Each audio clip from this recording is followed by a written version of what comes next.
Hi నమస్తే, నేను మీ journalist రెహమాన్ని. Andhra Pradesh కూటమి ప్రభుత్వం కొత్తగా అప్పుల రికార్డు సృష్టిస్తోంది. ముఖ్యంగా రోజు రోజుకు అంటే ప్రతి మంగళవారం అప్పులు తీసుకురావడమే ఒక పనిగా పెట్టుకుందని చెప్పాలి. ఆంధ్రప్రదేశ్ అప్పులు ఇప్పుడు ఏకంగా 3,00,000 కోట్లకు చేరుకున్నాయి. ఇది 5 ఏళ్లది కాదు, కేవలం 2 ఏళ్ళు కూడా పూర్తి కాని ఒక పీరియడ్లో, అంటే 2024-25, 2025-26, ఇంకా 26 ఏప్రిల్ ఇంకా రావాల్సింది, ఇంకా 3 నెలల టైం ఉంది. అంటే కేవలం 21 నెలల సమయంలో ఏపీ కూటమి ప్రభుత్వం ఏకంగా 3,00,000 కోట్ల అప్పు చేసింది. ఈ 3,00,000 కోట్ల అప్పులో ఆర్బీఐ ద్వారా అంటే బడ్జెట్ అప్పు ఏకంగా 1,75,000 కోట్లు ఉంది. ఇంకా బడ్జెట్ కాని అప్పు 1,24,000 కోట్లు ఉంది. ఇది కాకుండా అమరావతి పేరుతో మరో 47,000 కోట్లు అప్పు చేసింది. అంటే ఏకంగా బడ్జెట్, నాన్ బడ్జెట్, అమరావతి మూడు కలిపితే 3,40,000 కోట్లు అప్పు చేసింది ఏపీ కూటమి ప్రభుత్వం. ఇదే వైఎస్ జగన్ ప్రభుత్వంలో ఉన్నప్పుడు 2019-24 మధ్య సంక్షేమ పథకాలకు పెద్ద ఎత్తున అప్పులు చేసేస్తున్నారు. ఉచితాలంటూ పెద్ద ఎత్తున ఆంధ్రప్రదేశ్ని అప్పుల ఊబిలో నెట్టేస్తున్నారు. ఆంధ్రప్రదేశ్ను ఒక శ్రీలంకలా తయారు చేస్తున్నారంటూ పెద్ద ఎత్తున ఎల్లో మీడియాని అభిమానించి ఆరాధించే మేధావి వర్గాలు కానీ పెద్ద ఎత్తున విమర్శించిన పరిస్థితి. ఇప్పుడు ఆ నోర్లన్నీ ఎందుకు మెదపడం లేదు? ఇప్పుడు ఆ నోర్లు ఎందుకు లేవడం లేదు? పెద్ద ఎత్తున ఆంధ్రప్రదేశ్ అప్పులు చేసేస్తుంది. కేవలం 2 ఏళ్ళు కూడా పూర్తి కాకుండానే కేవలం 21 నెలల వ్యవధిలో 3,40,000 కోట్లు అప్పు చేసేసింది. ఈ అప్పుల వివరాల్లో ఆర్బీఐ నుంచే ఇందులో బడ్జెట్ యాప్పే 1,75,000 కోట్లు క్లియర్గా ఆర్బీఐ సంబంధించిన వెబ్సైట్లో క్లియర్గా చెక్ చేసుకోవచ్చు. ఇందులో ఏ వీసమెత్తు కూడా అబద్ధం లేదు. మరి ఇంత పెద్ద ఎత్తున అప్పులు చేస్తుంటే ఆంధ్రప్రదేశ్ ప్రభుత్వం ఏం చేద్దాం అనుకుంటుంది? దీనికి సంబంధించినటువంటి ఒకసారి మనం క్లారిఫికేషన్, డివిజన్ ఒకసారి చూస్తే, తాజాగా నిన్న మంగళవారం ఆర్బీఐ నుంచి 6,500 కోట్లు అప్పు చేసింది. అంతకుముందు డిసెంబర్ 2వ తేదీన 3,000 కోట్లు, ఆ తర్వాత నెల రోజులు తిరగకుండానే మరో 4,000 కోట్లు, ఆ తర్వాత తాజాగా 6,000 కోట్లు, 6,500 కోట్లు. సో కాగ్ రిపోర్టు ప్రకారం 2024-25 సంవత్సరంలోనే 81,597 కోట్ల అప్పు చేసింది ఏపీ కూటమి ప్రభుత్వం. ఇక 2025-26 సంవత్సరంలో కాగ్ రిపోర్టు ప్రకారం, అంటే ఇంకా ఏప్రిల్ వరకు ఉంది వాస్తవానికి, అంటే నవంబర్ నాటికి 77,000 కోట్లు అప్పు చేసింది. సో బడ్జెట్ అప్పే 1,75,000 కోట్లు అప్పు చేసింది కేవలం 21 నెలల్లో.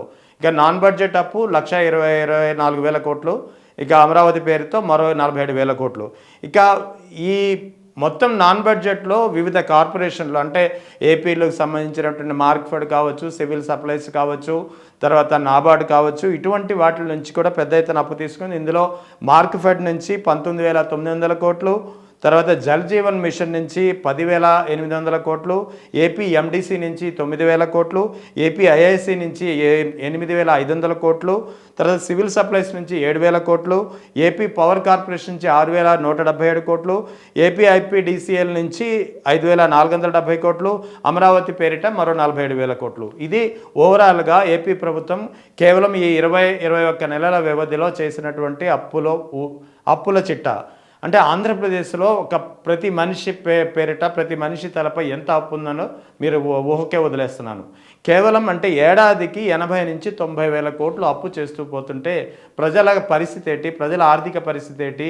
ప్రజలపై తలసరి ప్రతి ఒక్క వ్యక్తిపై ఉన్నటువంటి తలసరి అప్పు పరిస్థితి ఏంటి? దీన్ని కట్టాల్సింది ఎవరు? పన్నుల రూపంలో తిరిగి ప్రజలే చెల్లించాలి కదా. కేవలం 2 ఏళ్ల వ్యవధిలోనే 2 ఏళ్ళు పూర్తి కాకుండానే మీరు 3,00,000 కోట్లు అప్పు చేస్తే ఇక రానున్న 3 ఏళ్ల పరిస్థితి ఏంటి? జగన్ ప్రభుత్వం 5 ఏళ్లలో 3,39,000 కోట్లు అప్పు చేసినప్పుడే ఆ 3,39,000 కోట్ల అప్పులో కూడా 2,75,000 కోట్లను సంక్షేమ పథకాల పేరిట నేరుగా డీబీటీ విధానం ద్వారా ప్రజల ఖాతాల్లో చేర్చిన పరిస్థితి ఉంది. దీనికి సంబంధించిన లెక్కలు ఉన్నాయి. మరి అటువంటప్పుడు 5 ఏళ్ల కాలంలో జగన్ 3,39,000 కోట్లు అప్పు చేసిన లెక్కలు ఖచ్చితంగా కళ్ళ ముందు కనిపిస్తుంటే, అందులో 2,75,000 కోట్లు డీబీటీ ద్వారా ప్రజల ఖాతాల్లోకి వివిధ సంక్షేమ పథకాల పేరిట చేర్చిన పరిస్థితి కనిపిస్తుంటే, 10 లక్షల కోట్లు, 12 లక్షల కోట్లు అప్పులు చేసేసింది ఆ ప్రభుత్వ రాష్ట్రాన్ని అప్పుల ఊబిగా మార్చేస్తుంది, శ్రీలంకలా మార్చేస్తుంది, ఒక సంక్షోభం ఏర్పడుతుందంటూ పెద్ద ఎత్తున ట్రోలింగ్ చేసినటువంటి పరిస్థితి, పెద్ద ఎత్తున విమర్శలు చేసినటువంటి పరిస్థితి. మరి ఇప్పుడు కేవలం 2 ఏళ్ళు కాకుండానే 3,40,000 కోట్ల అప్పుల చేస్తుంటే ఎవరు ఎందుకు మాట్లాడడం లేదు? ప్రభుత్వం ఏం చేద్దాం అనుకుంటుంది? ప్రజల ఆర్థిక పరిస్థితిని అసలు అంచనా వేయలేకపోతుందా? ప్రజల ఆర్థిక పరిస్థితి రానున్న కాలంలో ఎంత దారుణంగా తయారవుతుందో కనీసం ఈ ప్రభుత్వానికి అర్థం కావడం లేదా? కేవలం పట్టింపులకు పోయి అమరావతి లాంటి ప్రాజెక్టులకు ఒక సెల్ఫ్ సస్టైన్ ప్రాజెక్ట్ అంటూ కాసేపు, ఆ తర్వాత అమరావతిని కట్టాలంటే 1,00,000 కోట్లు అవసరం అంటూ పెద్ద ఎత్తున అప్పులు చేస్తుంటే ప్రజల పరిస్థితి ఏంటనేది కనీసం కూటమి ప్రభుత్వానికి అర్థం కావడం లేదు. అటు ఎల్లో మీడియా కూడా ప్రభుత్వం అప్పులు తీసుకున్న ప్రతిసారి రుణ సమీకరణ అంటూ పెద్ద ఎత్తున ట్యాగ్లైన్ ఇస్తోంది. అదే వైఎస్ జగన్ ప్రభుత్వం చేసినప్పుడు మాత్రం అప్పుల ఊబిగా మార్చేస్తుంది రాష్ట్రాన్ని అంటూ విమర్శించిన పరిస్థితి. సో ఓవరాల్గా ఏపీ ప్రభుత్వం కేవలం 2 ఏళ్ల వ్యవధిలోనే 3 లక్షల పైగా అప్పులు చేసి కొత్త రికార్డు సృష్టించింది. ఏపీ ప్రభుత్వాన్ని, ఏపీ రాష్ట్రాన్ని అప్పుల ఊబిలోకి నెట్టేస్తోంది.